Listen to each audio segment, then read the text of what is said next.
दोस्तों नमस्कार। अभिव्यक्ति YouTube channel and live classes में आपका मैं स्वागत करता हूं।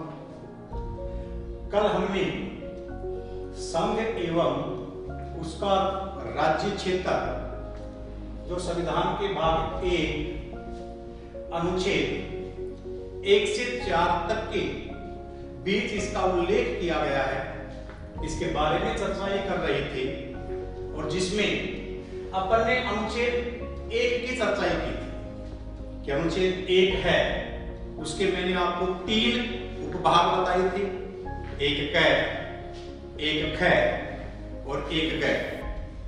एक कै में था कि भारत अर्थात इंडिया राज्यों का संघ होगा, समूह है नहीं। जबकि एक खै में मैंने बताया था कि संविधान के प्रारंभ में पहले 8 अनुसूचियां हुआ करती थी एवं वर्तमान में 12 अनुसूचियां हैं। और एक खै कह रहा था कि संविधान की जो पहली अनुसूची है उसमें राज्य एवं संघ शासित प्रदेशों का उल्लेख है। इसके बाद अपन चर्चाएं कर रहे थे एक गै में मैंने बताया था आपको कि भारतीय संविधान है वो हमारे देश को 3 क्षेत्रों में वर्गीकृत करता है, जिसमें मैंने बताया था ए राज्य है, बी संघ शासित प्रदेश है या केंद्र शासित प्रदेश है, और सी में मैंने बताया था अर्जित किया गया क्षेत्र। इसके बाद में मैंने विशेष पॉइंट लगवाकर भी उल्लेख किया था कि भारत में जितने भी नए राज्यों का निर्माण होता है वह संसद के द्वारा किया जाता है तथा संसद नए राज्यों का निर्माण अपने साधारण बहुमत से करती है। यहां तक कल अपन ने चर्चा ही कर ली थी। आज हम इसी पॉइंट को आगे बढ़ाते हुए अनुच्छेद 2 और अनुच्छेद 3 में क्या व्यवस्थाएं दी गई हैं उसके बारे में चर्चाएं करेंगे।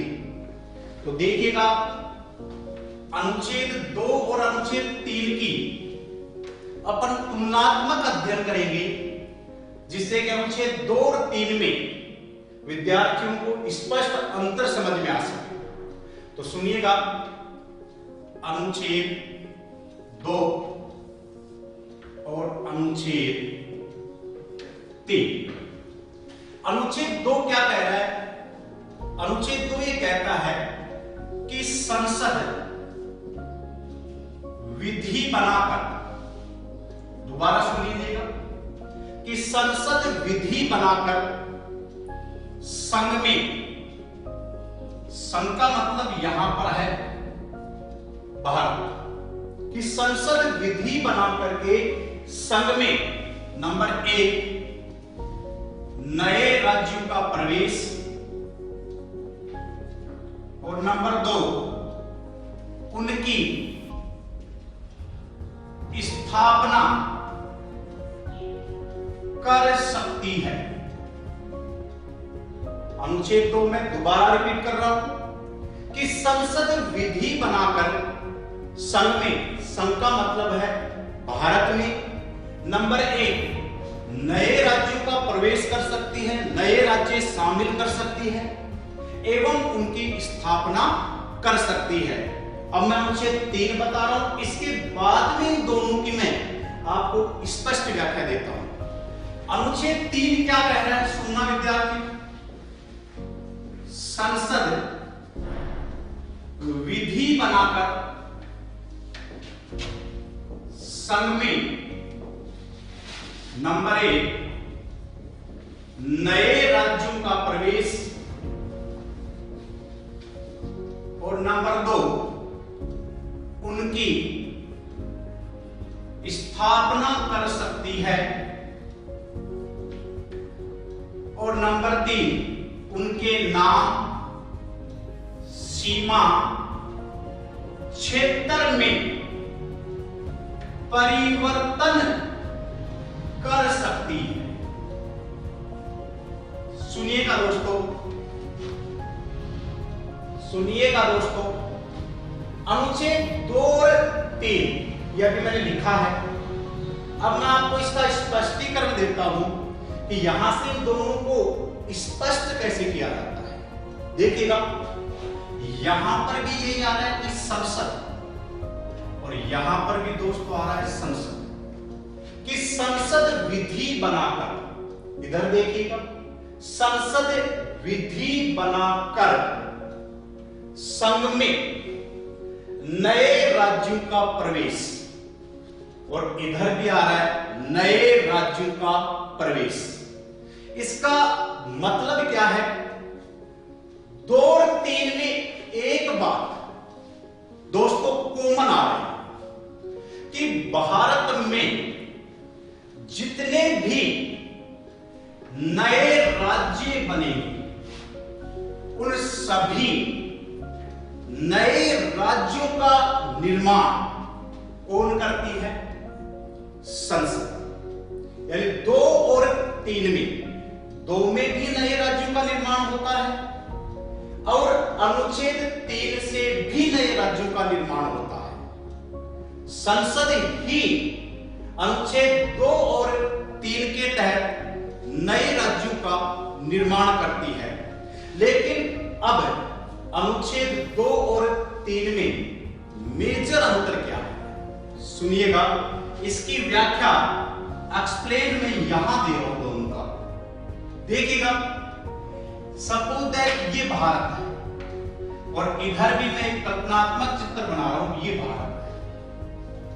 अनुच्छेद 2 के तहत संसद उन नए राज्यों का निर्माण करती है जो भारत की सीमा से बाहर, अर्थात कोई क्षेत्र है जो भारत की सीमा से बिल्कुल बाहर है और भारतीय संसद है या भारत सरकार है, उस क्षेत्र पर अपना अधिपत्य स्थापित कर ले, तो वह जो नया क्षेत्र है वो किसके तहत शामिल होगा? अनुच्छेद 2 के तहत। अर्थात अनुच्छेद 2 के तहत कोई भी क्षेत्र है वो बाहर से अंदर की ओर लाया जाता है। किधर से लाया जाता है? बाहर से अंदर की ओर। तो अनुच्छेद 3 सुनिएगा, 3 में भी नए राज्यों का निर्माण होता है। तो 3 के तहत संसद उन नए राज्यों का निर्माण करती है जो भारत की सीमा के अंदर। फिर कह रहा हूं दोस्तों, फिर सुन ले लो कि अनुच्छेद 2 के तहत संसद उन नए क्षेत्रों को शामिल करती है जो भारत की सीमा से बाहर हो, और अनुच्छेद 3 के तहत संसद उन नए क्षेत्रों को शामिल करती है या उन नए राज्यों का निर्माण करती है जो भारत की सीमा के अंदर ही अंदर हो। अर्थात अनुच्छेद 3 के लिए अपन यह कह सकते हैं कि किसी पुराने राज्य से नए राज्य का निर्माण करना, कि भारत में कोई पुराना राज्य है और उस पुराने राज्य से उसकी सीमाओं में परिवर्तन किया जा रहा है या उस पुराने राज्य से अलग करके कोई नया राज्य बनाया जा रहा है, वह राज्य का निर्माण किस अनुच्छेद के तहत होगा? 3 के तहत। और अनुच्छेद 2 के तहत किस राज्य का निर्माण होगा या संसद कौन से क्षेत्रों को शामिल करेगी? जो भारतीय सीमा के बिल्कुल क्या हो? बाहर। अब मैं अनुच्छेद 2 का एग्जाम्पल बताता हूं आपको और अनुच्छेद 3 का एग्जाम्पल बताता हूं। सुनिएगा दोस्तों।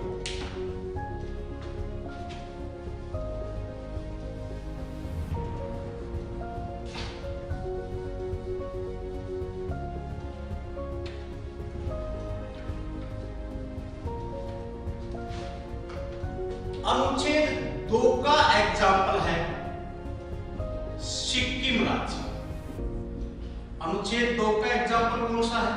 सिक्किम राज्य। सुनिएगा कि सिक्किम राज्य की कहानी क्या है कि जब भारत आजाद हुआ 1947 में, तब सिक्किम राज्य था वो भारत का अंग नहीं था। उस समय सिक्किम राज्य पर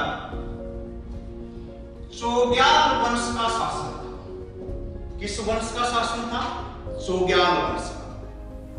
लेकिन सिक्किम अपने आप में एक छोटा सा क्षेत्र था, इसलिए वहां का राजा चोग्याल वंश का वो भारतीय सरकार के पास आया और उन्होंने भारत सरकार से रिक्वेस्ट की कि हमें सहयुक्त राज्य का दर्जा दिया जाना चाहिए, कि हम आपके क्षेत्र में शामिल होना चाहते हैं। तब भारतीय संसद ने 35वां संविधान संशोधन, दोस्तों कौन सा संविधान संशोधन? 35वां संविधान संशोधन 1974 पारित किया एवं इस 35वें संविधान संशोधन 1974 के तहत सिक्किम को सहयुक्त राज्य का दर्जा दिया। कौन से राज्य का दर्जा दिया? सहयुक्त राज्य का। सहयुक्त राज्य का मतलब यह था कि सिक्किम अपने आंतरिक क्षेत्र में तो स्वतंत्र रहेगा, लेकिन सिक्किम जो देश है पहले, उसका बाहरी नियंत्रण, विदेश, संचार, व्यापार, ये नियंत्रण भारत सरकार के अधीन रहेगा। लेकिन सहयुक्त राज्य का दर्जा देने के साथ साथ भारतीय संविधान में 35वें संविधान संशोधन से एक छोटा सा परिवर्तन और किया गया, और वो परिवर्तन था, एक तो अनुच्छेद 2 कै जोड़ा गया।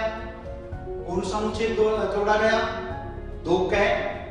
और एक सिक्किम राज्य के लिए 10वीं अनुसूची जोड़ी गई। कौन सी अनुसूची जोड़ी गई? 10वीं अनुसूची। फिर सुन लो दोस्तों कि 35वें संविधान संशोधन जो 1974 में संसद ने किया, इसके तहत सिक्किम को सहयुक्त राज्य का दर्जा दिया गया तथा इसके साथ साथ छोटी सी व्यवस्था की गई संविधान के अंदर। अनुच्छेद 2 कै जोड़ा गया और 10वीं अनुसूची जोड़ी गई। लेकिन इसके बाद संसद ने किया 36वां संविधान संशोधन 1975 में। कौन सा संविधान संशोधन? 36वां संविधान संशोधन। और इसके तहत सिक्किम को पूर्ण राज्य का दर्जा दिया। किस राज्य का दर्जा दिया गया? पूर्ण राज्य का दर्जा दिया गया तथा इसके साथ साथ अनुच्छेद 2 कै एवं 10वीं अनुसूची का लोप कर दिया गया। फिर सुन लो दोस्तों, 35 में से सहयुक्त राज्य का दर्जा दिया गया एवं अनुच्छेद 2 कै तथा 10वीं अनुसूची जोड़ी गई। लेकिन 36वें संविधान संशोधन से सिक्किम को पूर्ण राज्य का दर्जा दिया गया एवं अनुच्छेद 2 कै तथा 10वीं अनुसूची को समाप्त कर दिया गया। ये तो था अनुच्छेद 2। अनुच्छेद 3 का उदाहरण मैं बता रहा हूं आपको। अनुच्छेद 3 का उदाहरण है तेलंगाना राज्य। देखो अनुच्छेद 3 में दोस्तों मैंने एक व्यवस्थाएं बताई थी, एक व्यवस्था बताई थी कि अनुच्छेद 3 के तहत संसद किसी पुराने राज्य जो भारत की सीमा के अंदर ही है, उस पुराने राज्य से जब नए राज्य का निर्माण किया जाता है तो वह अनुच्छेद 3 के तहत होता है। इसलिए इसका उदाहरण है तेलंगाना राज्य।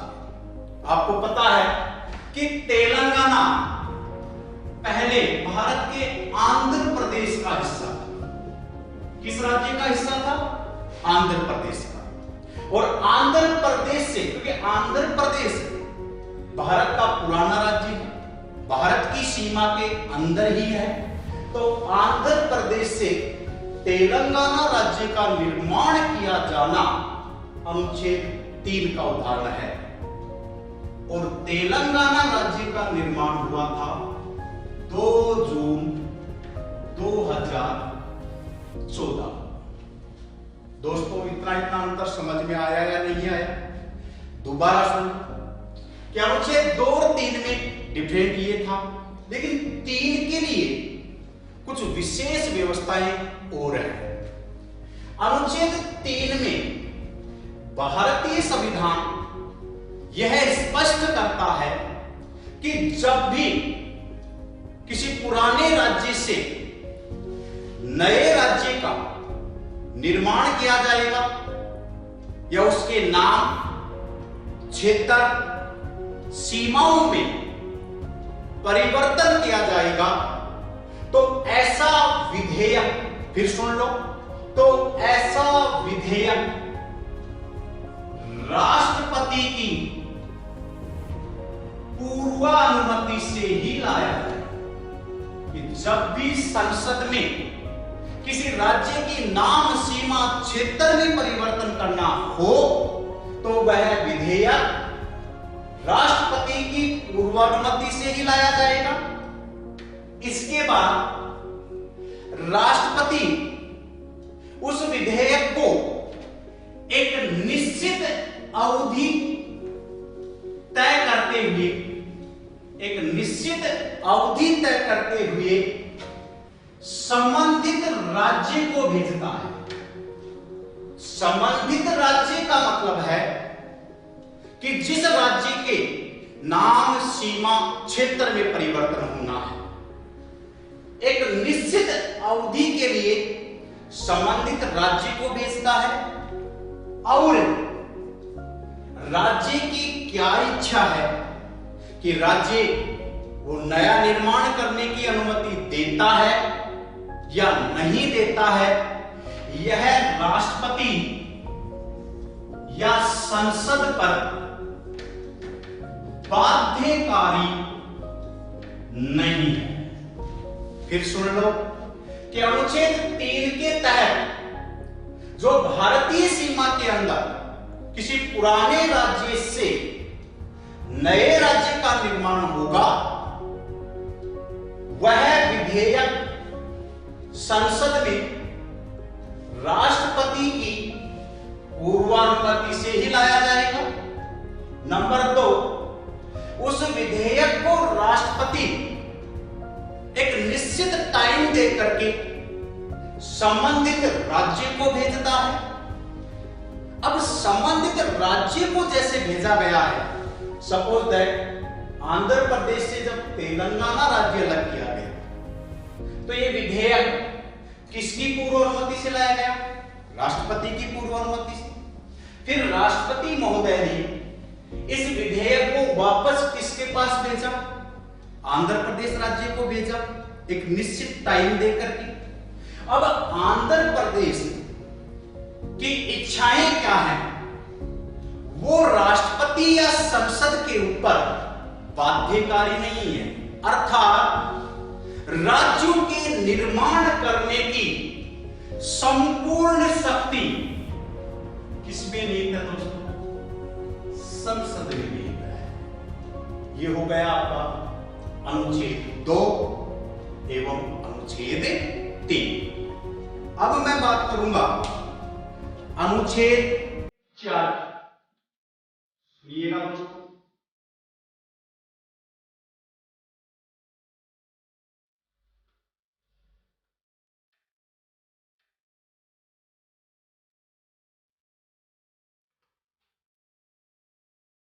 अनुच्छेद 4 देखिएगा, अनुच्छेद 4 क्या कहता है? अनुच्छेद 4 ये कहता है कि संसद भारत में जितने भी नए राज्यों का निर्माण करेगी, संसद भारत में जितने भी नए राज्यों का निर्माण करेगी वह अपने साधारण बहुमत से करेगी। कौन से बहुमत से करेगी? साधारण बहुमत से। ये मैंने कल भी बता दिया था आपको कि यहां संविधान संशोधन करने की कोई आवश्यकता नहीं है। अनुच्छेद 368 का प्रयोग नए राज्यों के निर्माण के लिए कोई आवश्यक नहीं है। ये किस अनुच्छेद में कहा गया है? अनुच्छेद 4 में कहा गया है कि संसद भारत में जितने भी नए राज्यों का निर्माण करेगी उस निर्माण के लिए दोनों सदनों का कौन सा बहुमत होगा? केवल साधारण बहुमत होगा। ये व्याख्या हो गई अनुच्छेद 2, अनुच्छेद 3 और अनुच्छेद 4 की। अब दोस्तों, यहां पर अक्सर एक मुद्दा आता है, एक विवाद बनकर के उभरा कि संसद है वह भारत में नए राज्यों का निर्माण कर सकती है और अपने साधारण बहुमत से कर सकती है, लेकिन क्या संसद, सुनना दोस्तों विवाद या मुद्दा, कि क्या संसद अपने साधारण बहुमत से, अपने साधारण बहुमत से किसी भारतीय क्षेत्र को विदेशी राज्य को सौंप सकती है? सुनना दोस्तों, बड़ा अच्छा मुद्दा है कि संसद अनुच्छेद 2 के तहत नए राज्यों का निर्माण कर रही है जो भारत की सीमा से बाहर हो, और अनुच्छेद 3 के तहत भी संसद नए राज्यों का निर्माण कर रही है जो भारतीय सीमा के ही अंदर, अर्थात पुराने राज्य से नए राज्य का निर्माण। और ये दोनों के दोनों कार्य संसद अपने कौन से बहुमत से करेगी? साधारण बहुमत से। लेकिन मुद्दा ये आ रहा है कि क्या संसद अपने साधारण बहुमत से भारतीय क्षेत्र को किसी विदेशी राज्य को सौंप सकती है? तो सुप्रीम कोर्ट महोदय ने कहा कि संसद ऐसा कार्य कर तो सकती है, संसद ऐसा कार्य कर तो सकती है, लेकिन अपने साधारण बहुमत से नहीं कर सकती। कौन से बहुमत से नहीं कर सकती? साधारण बहुमत से। अगर संसद को यह कार्य करना है तो उसे अनुच्छेद 368 के तहत, कौन से अनुच्छेद के तहत? 368 के तहत संविधान संशोधन करना होगा। क्या करना होगा दोस्तों? संविधान संशोधन। कि संसद संविधान संशोधन के तहत ही ऐसा कार्य कर सकती है। और इसके हाल ही में एक पुराना मामला सामने आया है और एक नया मामला सामने आया है। इसका एग्जाम्पल मैं बताता हूं आपको। 9वां संविधान संशोधन 1907। संसद ने 9वें संविधान संशोधन 1960 के तहत एक भारत का क्षेत्र हुआ करता था जिसका नाम था बेरूबाड़ी क्षेत्र।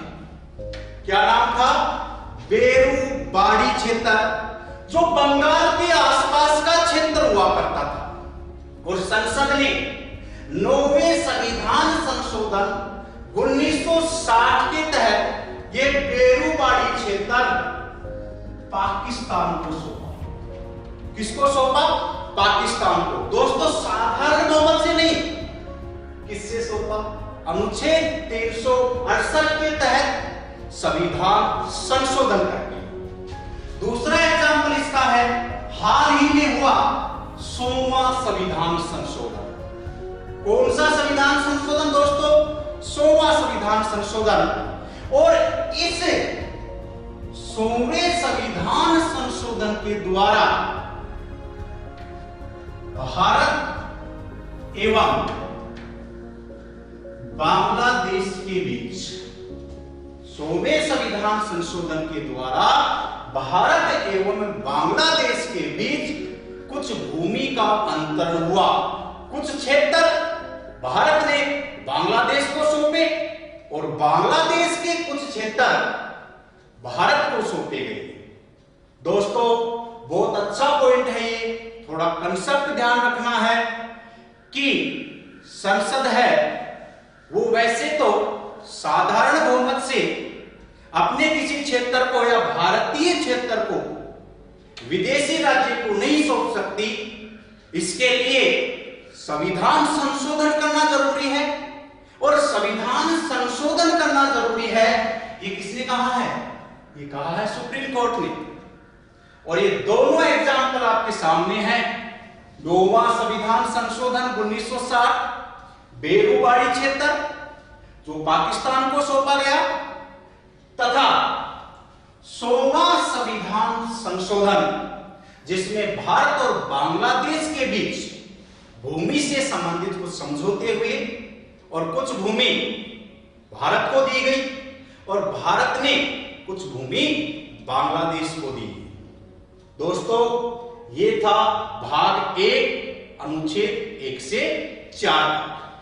अब कल अपन जो पॉइंट पे चर्चा करेंगे वो चर्चा होगी राज्यों का पुनर्गठन। दोस्तों बहुत जबरदस्त पॉइंट है राज्यों का पुनर्गठन, जहां से अक्सर क्वेश्चन पूछे जाते हैं। तो इस टॉपिक पर अपन कल चर्चा करेंगे। ओके।